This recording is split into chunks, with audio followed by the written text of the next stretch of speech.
What's going on, friends and fans? Ryan Dohrn here, your friendly neighborhood sales coach, and we're talking sales strategies. This week, we're really focusing in on testing subject lines. Now, email has just become a part of our sales life. Now, I know all the bosses out there want me to tell you, pick up the phone, get off email. And I can't disagree. There's a lot of factual data out there, empirical data that tells us if you pick up the phone, you're a lot more likely to have great conversations that result in sales. Now, you're welcome, by the way, to all the sales managers and owners out there. All right, let's set that aside for a second and let's talk about email, because email has become a part of our sales lives, right? It just has. So the Wall Street Journal and so many others have reported that 60% of people open emails based on subject lines and nothing else. So we've got to be asking ourselves, what subject lines are we using? Are we testing them correctly? Are we monitoring them correctly? And are we rinsing and repeating correctly? And really, are we sharing the ones that work with the rest of the team?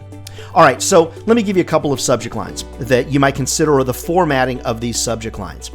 Anytime I put a question mark in a subject line, I feel like I'm doing the right thing to somebody's brain.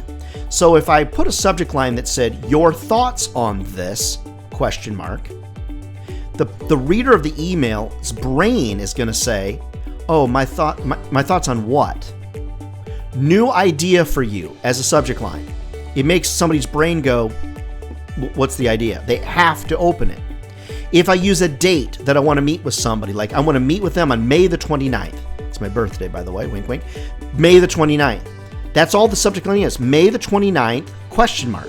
It makes somebody's brain go, May the 29th. What did I miss?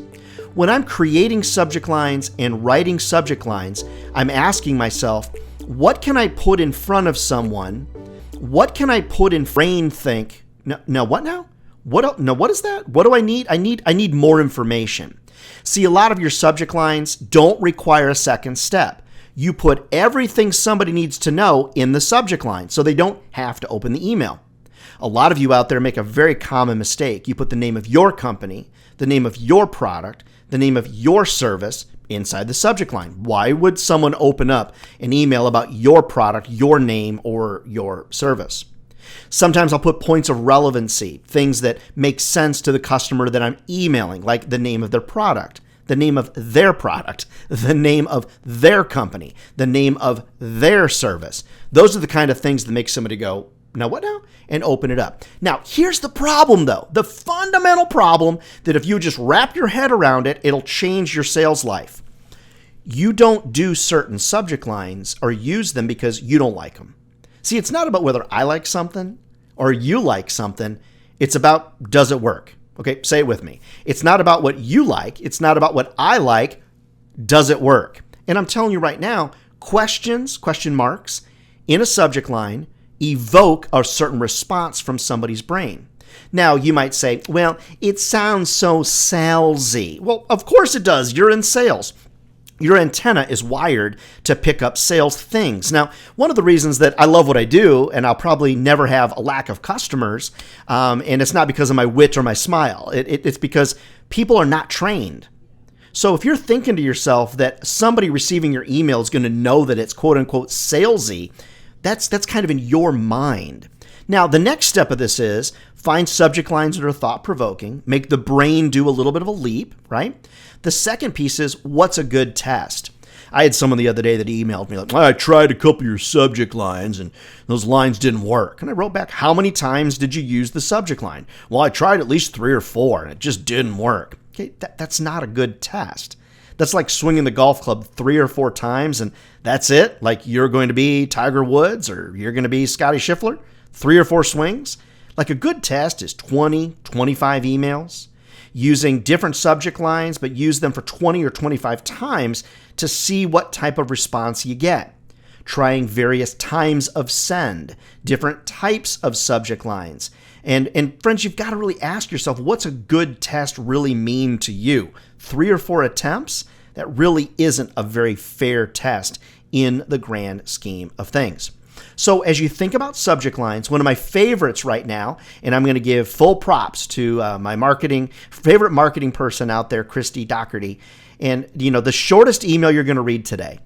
I love that subject line, Christy. The shortest email that you're going to read today. That subject line, I've used it at least 20 times this week, and I use tracking tools to test my open rates and response rates.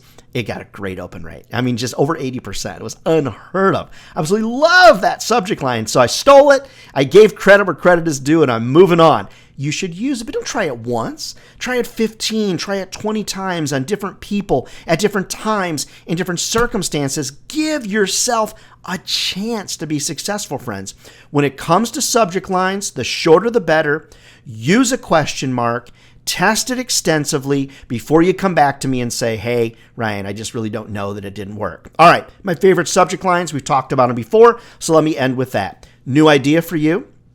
Okay, that doesn't have a question mark, by the way. It's just new idea for you. Have you considered this? Question mark. Would you consider this? Question mark. Your advice on this? Question mark. Your advice? Question mark. Your thoughts? Question mark. Your thoughts on this? Question mark. And now my new favorite is the shortest email that you're going to read today. Now, if you use that one, make sure your email is like literally one sentence. Otherwise, you're just a liar, and nobody wants to be that. Friends, never forget. If this job was easy, like if sales was easy, everybody be doing it. And they're not. It requires a different level of strategy, friends, if you're going to be successful. Some of that strategy, though, comes through training. And that's what I am here for. So reach out to me over at ryandohrn.com. Love to come into town and train your sales team and get everybody all pumped up. All right, friends, get out there and sell something to make us proud, would you? All right, we'll see you next week.